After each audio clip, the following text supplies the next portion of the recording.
peuple de Dieu, shalom. Ce matin, je veux partager ce message avec vous. Je veux que nous glorifions le Seigneur ensemble. Je veux que nous chantons le Seigneur ensemble. Je veux que vous exhortez en quelque sorte dans l'importance de la femme au foyer. L'importance de la femme, que ce soit dans la société, que ce soit au foyer, l'importance de la femme. Qu'est-ce que la femme doit faire? Comment Dieu a créé la femme et pour quel but que Dieu a créé la femme. Alléluia. Alléluia. Alléluia. Dieu a créé la femme afin qu'il soit une aide pour l'homme. Il a dit, il n'est pas bon que l'homme soit seul. Au commencement, il créa l'homme. Il créa les animaux. Et voyons que Adam dans le jardin d'Éden, voyons que les animaux étaient 2 à 2 en couple. Mais Adam, en nommant les animaux, constata qu'il manquait quelque chose. Constata qu'il ne trouva pas un être semblable à lui. Mais Dieu savait. Dieu sait qu'il n'est pas bon que l'homme soit seul. Je lui ferai une aide semblable. Il a fait endormir Adam. Et quand il a fait endormir Adam, il a fait sortir Ève de la côte d'Adam. En revenant aussitôt, Adam, dès qu'il a vu Ève, dès qu'il a vu la femme, il a dit, oh, voici celle-ci, la chair de ma chair et les l'os de mes os. Donc, il n'est pas bon que l'homme soit seul. Je lui ferai une aide semblable. Nous sommes les êtres, les aides semblables. Nous sommes les aides. Nous venons pour aider l'homme à accomplir les projets, à accomplir ce qui n'arrive pas à s'accomplir. Nous venons pour l'aider. Et un foyer ne peut pas aller en avant sans l'aide de la femme. C'est pour ça qu'on dit que là où se trouve un grand homme, se trouve une grande dame. Se trouve une grande dame. L'importance de la femme au foyer, l'importance de la femme dans la société. Nous devons apporter l'aide partout. Nous devons appeler l'aide. Apporter l'aide. La femme, c'est celle qui bâtit. La femme, c'est celle qui bâtit. On a dit que la femme sage bâtit sa maison, mais elle est censée la renverser par ses propres mains. Comment tu te comportes? Tu es appelé à une maman. Même un petit enfant, il est maman, il est femme. Elle est femme.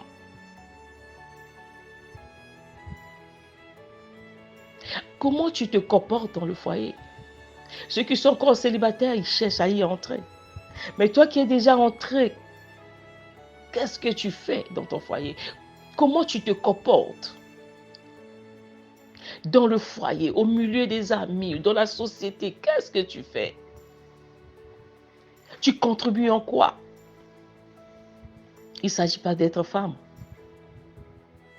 mais il s'agit d'être celle qu'il aide à aller en avant, à l'avancement de l'œuvre de Dieu, à l'avancement de son épouse, de son époux, à l'avancement de la société. Tu contribues en quoi? Aujourd'hui, les hommes ne sont plus, les femmes ne sont plus soumises à leur mari. Soi-disant, sous prétexte de l'émancipation de la femme. Les femmes ne sont plus soumises à leur mari. On devient l'homme dans la maison. On ne connaît plus la différence entre l'homme et la femme dans la maison. Et pourtant, Dieu a établi l'homme le chef de la femme, le chef de la maison. Peu importe tes grades, peu importe le rang social que tu as, l'homme reste l'homme. Peu importe le bagage intellectuel que tu as, l'homme reste l'homme de la maison. C'est pour cela Dieu a dit, femme, soyez soumise. La soumission de la femme, qui c'est Dieu qui a imposé, femme, soyez soumise. Et mari, aimez vos femmes. Ça en parlera pour l'amour des hommes vis-à-vis de leurs femmes. Mais pour le moment, je parle de la soumission de la femme. Je parle du comportement de la femme. De nos jours, les femmes ne sont plus soumises. Il suffit qu'il y ait de l'argent, il suffit qu'elle a de l'argent, il suffit qu'elle a un rang social très important, il suffit qu'elle ait un poste. Le mari devient la femme et la femme devient l'homme dans la maison. Et surtout si celui-ci ne travaille pas, si celui-ci dépend d'elle. Où est la place de l'homme dans la maison? Où est la place de l'homme dans la société? Où est la place de l'homme? Que ça soit dans l'église? Dans nos églises, la femme doit contribuer. La femme doit être soumise. Elle doit prendre soin de son mari. Elle doit faire tout pour que son mari soit content dans la maison. C'est pas dans les querelles, c'est pas dans les querelles qu'on bâtit la maison, c'est pas dans les chamailleries que ça bâtit la maison. C'est dans l'entente, une durée d'entente, c'est-à-dire qu'il y a le dialogue entre toi et ton conjoint. C'est ça la femme. La femme, c'est celle qui bâtit. Même si ça ne marche pas, elle vient recommander. Même si elle a des déchirures, elle vient, elle recommande. Même si elle dispute, même si elle quoi, elle vient, elle couvre. La femme, c'est celle qui couvre les défauts de son mari. C'est celle qui couvre tout ce que le mari fait, couvre. Mais de nos jours, ce n'est plus le cas. Il suffit que le mari n'a pas l'argent pour préparer. Hey, mon mari ne donne rien. Mon malanga, il n'a pas l'argent. Il n'a pas l'argent. Comme ceci, moi je souffre. Je travaille pour lui. Je fais tout pour lui. Mais oui, mais tu dois aider. Il y aura aussi un jour. Il va t'aider aussi. On s'entre-t'aide. L'homme ne suffit pas. L'homme ne suffit pas. Nous voyons nos mamans à l'époque, même à l'époque, que ce soit ceux qui sont au village. C'est les mamans qui vont au champ, ils viennent avec les maniocs, ils viennent avec les choses. Elles quittent le champ pour venir le soir. Et le soir, elle est obligée de préparer encore, bien que fatiguée, elle vient encore, elle prépare pour son mari, elle fait les maniocs pour son mari, elle fait tout, elle fait la table.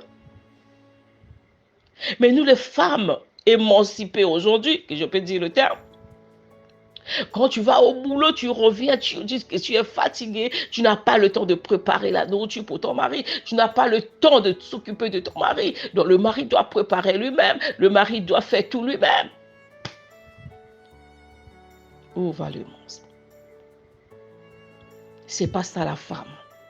C'est pas ça le rôle de la femme. C'est pas ça le rôle de la femme. Le rôle de la femme de prendre soin de son mari. Le rôle de la femme de prendre soin de ses enfants, de prendre soin de sa maison. D'aider l'homme à aller loin. D'aider l'homme à faire quelque chose du bien. D'aider l'homme. Maman, toi qui as un homme qui ne travaille pas, qui est là, à la longueur de la journée, il est là, il ne travaille pas. Il a peut-être fait ses études, n'a pas encore trouvé le boulot pour le moment. Mais toi, femme, qu'est-ce que tu fais? Tu encourages l'homme à faire quelque chose. Tu encourages l'homme. Que même si le travail tarde, tu peux faire autre chose. Tu peux aller dans les choses, c'est-à-dire dans le domaine formel. Tu peux faire même un commerce. Tu peux faire quelque chose qui peut t'apporter même un petit 10 francs. Mais non, au lieu de l'aider, au lieu de lui donner les idées, au lieu de lui faire quelque chose, c'est-à-dire de l'aider à aller loin, mais toi, tu lui diminues. Tu deviens l'homme de la maison. Non, ne faites pas ça. Dieu a appelé leur femme à la soumission. Même si tu as les grades, même si tu as un niveau, c'est-à-dire tu as un poste très élevé, que le mari ne travaille pas, ou le mari a un poste, mais tu es plus supérieur que lui par rapport à ton bagage intellectuel, par rapport à ton niveau de vie. L'homme reste l'homme, mais l'homme a sa place. L'homme reste l'homme.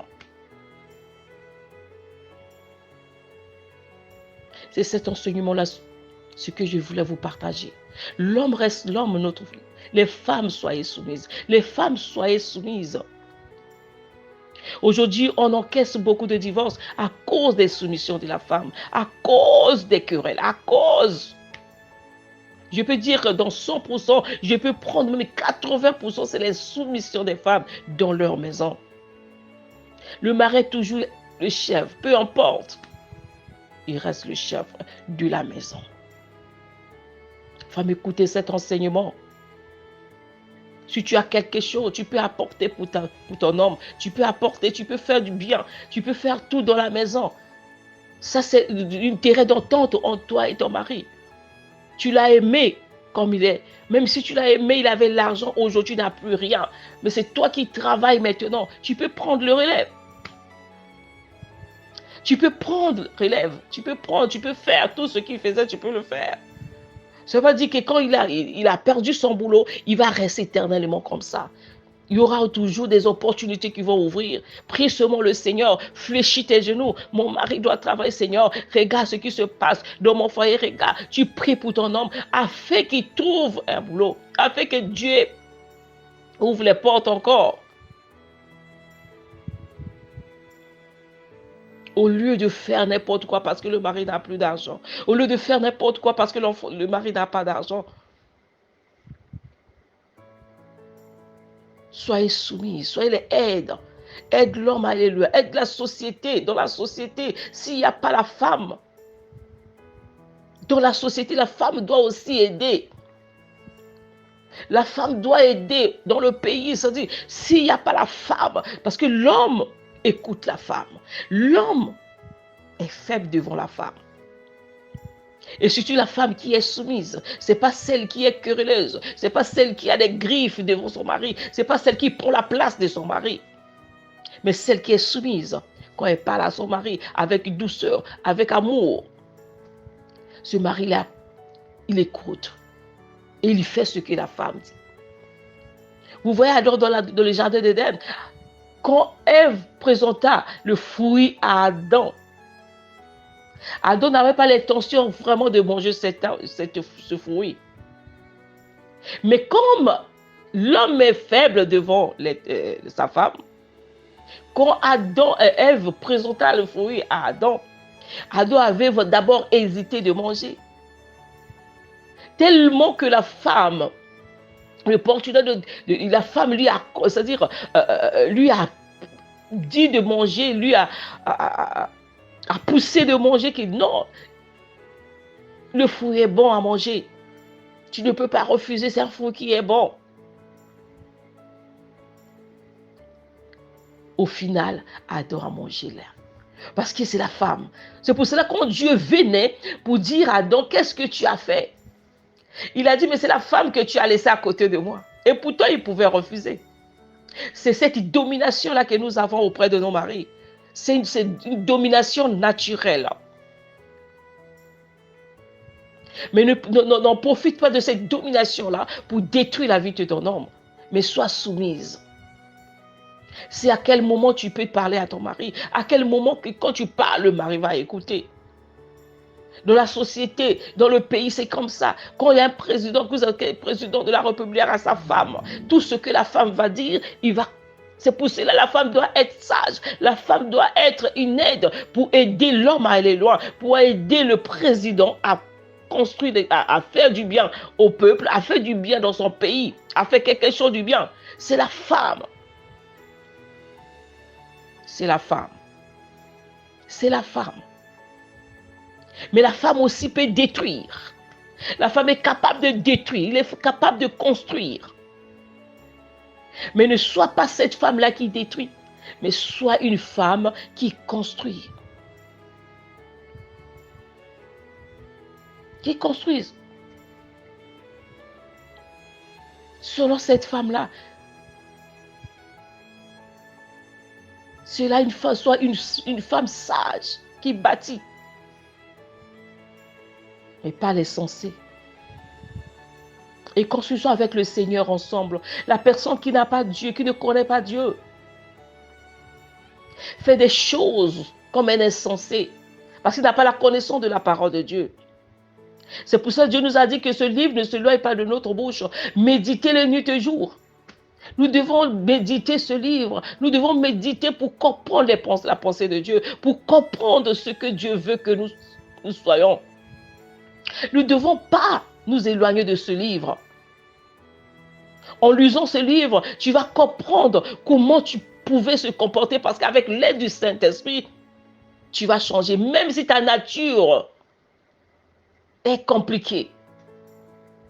Le Saint-Esprit est capable de te changer. C'est pour ça ne bâtis pas seul, bâtis avec le Seigneur. Bâtis ta maison avec le Seigneur. Seigneur, moi-même je n'arrive pas. Seigneur, change ma vie. Seigneur, tout ce que je fais, ça dit que je n'arrive pas à être soumise. Mais Seigneur, donne-moi la force. Seigneur, accompagne-moi. Aide-moi. Parce qu'il y a des gens comme ça, ils cherchent à changer, mais ils n'arrivent pas. Ils n'arrivent pas. Mais en ce moment-là, tu appelles l'aide du Saint-Esprit. C'est pour ça que nous devons nous accrocher à Christ. En ce moment, tu appelles l'aide du Saint-Esprit. Tu dis, Seigneur, moi je n'arrive pas, mais Seigneur, aide-moi. Que le Saint-Esprit soit ton... Que le Saint-Esprit vienne t'enseigner ce que tu dois faire. Viens t'enseigner. Il est l'enseignant par excellence. Mes amis, battons nos mains. Ça dit que nous sommes des femmes combattantes. Soit les femmes aussi combattantes. Soit des femmes soumises. Soit des femmes combattantes. Qui aujourd'hui voient que son mari n'a plus d'argent. Je dois faire quelque chose. Même si je ne travaille pas. Je dois peut-être faire un commerce. Je dois peut-être faire quelque chose comme ceci. Que je peux nourrir mes enfants. Que je peux nourrir mon mari. Je peux prendre soin de la maison. Et si le mari travaille, oui, c'est bien beau. Mais tu dois être soumise. Tu dois être soumise. Peu importe le comportement du mari, mais ton comportement, le mari change par rapport au comportement de la femme. C'est pour ça que nous, les femmes, aujourd'hui, nous envoyons nos maris dehors à cause de notre insoumission. Je sais que de nature, l'homme ne peut pas rester fidèle. Il faut savoir ça. L'homme ne peut jamais rester fidèle. Si seulement si c'est une instruction divine que Dieu a donnée. Et que c'est l'homme qui craint l'Éternel. Sans ça, l'homme, étant qu'un homme, ne peut pas rester fidèle. Il faut mettre ça dans la tête. Mais toi, de ton côté, tu fais de ton mieux de lui mettre à l'aise. Qui se sent aimé, qui se sent respect, qui sont le respect, qui sont ce respect-là dans la maison, qui sait qu'il est considéré dans la maison, qu'il est respecté dans la maison. Nous débordons parfois de nos comportements. Le mari arrive, tu ne sais pas ce qu'il a rendu, il peut venir tard la nuit. Toi, ton problème, ce n'est pas de l'accueillir. Ton problème est de le chamailler. Tu ne sais pas ce qui s'est passé dehors. Tu ne sais pas là où il est allé. Tu ne sais pas. Mais si tu trouves que c'est ce mari qui est là, qui est ivrogne, qui ne fait rien, qui est là dans la débauche, mais plie tes genoux, fléchis tes genoux au Seigneur. C'est le Seigneur qui touche le cœur. C'est le Seigneur qui change le cœur. Il a le cœur des rois entre ses mains. Il peut les emmener à gauche et à droite. Fléchis tes genoux. C'est ça la femme sage. Fléchis tes genoux. Prie pour ton mari, pour ton conjoint. Et le Saint-Esprit qui touche le cœur, le Saint-Esprit qui change le cœur, il va changer le cœur de ton mari. Il va changer le comportement de ton mari. Parce que par le querelle, le mari ne va pas changer. Par le querelle, par les disputes, ça ne changera rien. C'est Dieu qui change l'homme. Donc, comme ça dit, remets ton sort à l'Éternel et il agira. Et il agira. Femmes, soyez soumises. Femmes, soyez soumises. Pour que nous évitons les divorces. Pour que nous évitons les divorces. Dieu est contre le divorce. Dieu a dit que personne ne sépare ce que Dieu a uni. Personne ne sépare. Et l'homme quittera son père et sa mère, s'attachera à sa femme. Les deux deviendront une seule chair. Mais quand on devient une seule chair, il n'y aura plus de séparation. Il n'y aura plus de séparation. Mais d'où viennent les séparations? D'où viennent les divorces? À cause de l'insoumission, à cause des querelles, à cause des incompréhensions dans la maison. C'est-à-dire, il n'y a pas d'entente. Il n'y a pas de dialogue. Quand il y a un problème, il faut dialoguer.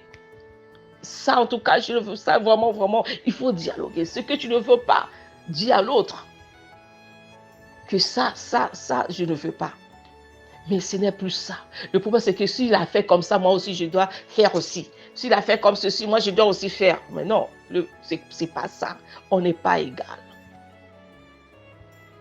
L'homme n'est pas égal. La femme n'est pas égale à l'homme. Même si la science nous démontre que non, la femme est égale à l'homme. Non. La femme a sa place, l'homme aussi a sa place parce que Dieu qui a laissé, c'est-à-dire Dieu qui a donné l'autorité à l'homme. Il n'a pas donné l'autorité à la femme, il a dit l'autorité à l'homme dans la maison. Il est le chef de la maison. C'est ça que nous devons connaître. C'est ça. C'est ça, avec l'aide du Saint-Esprit, vous allez comprendre beaucoup de choses. Il y a beaucoup de choses qu'on va encore en parler. Il y en a beaucoup que je vais prendre des exemples, que ce soit dans mon expérience, par rapport à mon expérience, que je vais vous partager. Pour consolider le foyer, pour rester ensemble longtemps. Il y a des secrets que je vais vous partager dans les jours à venir. Que Dieu vous bénisse.